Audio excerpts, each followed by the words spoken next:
And David fled from Najoth in Ramah, and came and said before Jonathan, What have I done? What is mine iniquity? And what is my sin before thy father, that he seeketh my life? And he said unto him, God forbid, thou shalt not die. Behold, my father will do nothing, either great or small, but that he will show it to me. And why should my father hide this thing from me? It is not so. And David sware moreover, and said, Thy father certainly knoweth that I have found grace in thine eyes. And he saith, Let not Jonathan know this, lest he be grieved. But truly as the Lord liveth, and as thy soul liveth, there is but a step between me and death.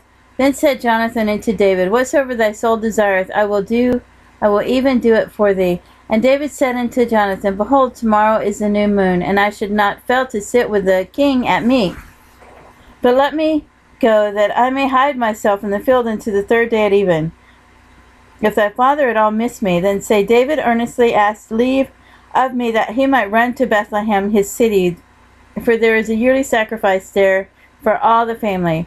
If he say thus, It is well, thy servant shall have peace. But if he be very wroth, then be sure that evil is determined by him. Therefore thou shalt deal kindly with thy servant, for thou hast brought thy servant into a covenant of the Lord with thee. Notwithstanding, if there be in me iniquity, slay me thyself, for why shouldest thou bring me to thy father?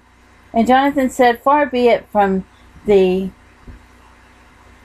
If I knew certainly that evil were determined by my father to come upon thee, then would not I tell thee? Then said David to Jonathan, Who shall tell me, or what if thy father answer thee roughly? And Jonathan said unto David, Come, and let us go out into the field.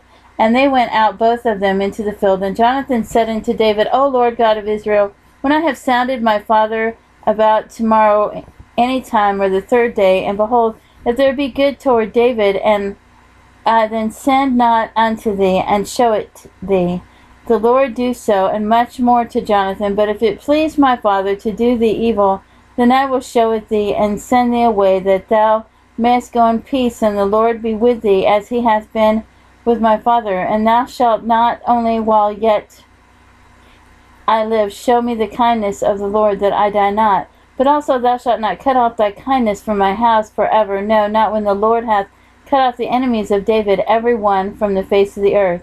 So Jonathan made a covenant with the house of David, saying, Let the Lord even require it at the hand of David's enemies. And Jonathan caused David to swear again, because he loved him, for he loved him as he loved his own soul. Then Jonathan said to David, Tomorrow is a new moon, and thou shalt be missed, because thy seat will be empty. And when thou hast stayed 3 days, then thou shalt go down quickly, and come to the place where thou didst hide thyself when the business was in hand, and shalt remain by the stone Isle. And I will shoot 3 arrows on the side thereof, as though I shot at a mark. And behold, I will send the lad, saying, Go, find out the arrows. If I expressly say unto the lad, Behold, the arrows are on this side of thee, take them, then come thou, for there is peace to thee, and no hurt, as the Lord liveth. But if I say thus unto the young man, Behold, the arrows are beyond thee, go thy way, for the Lord hath sent thee away. And as touching the matter which thou and I have spoken of, behold, the Lord be between thee and me forever. So David hid himself in the field, and when the new moon was come, the king sat him down to eat meat. And the king sat upon his seat, as at other times, even upon a seat by the wall. And Jonathan arose, and Abner sat by Saul's side, and David's place was empty. Nevertheless Saul spake not anything that day, for he thought, Something hath befallen him, he is not clean, surely he is not clean.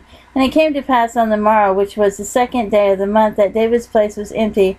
And Saul said unto Jonathan his son, Wherefore cometh not the son of Jesse to meat, neither yesterday nor today? And Jonathan answered Saul, David earnestly asked leave of me to go to Bethlehem. And he said, Let me go, I pray thee, for our family hath a sacrifice in the city, and my brother, he hath commanded me to be there. And now, if I have found favor in thine eyes, let me get away, I pray thee, and see my brother. And therefore he cometh not unto the king's table. Then Saul's anger was kindled against Jonathan, and he said unto him, Thou son of the perverse, rebellious woman, do not I know that thou hast chosen the son of Jesse to thine own confusion, and unto the confusion of thy mother's nakedness?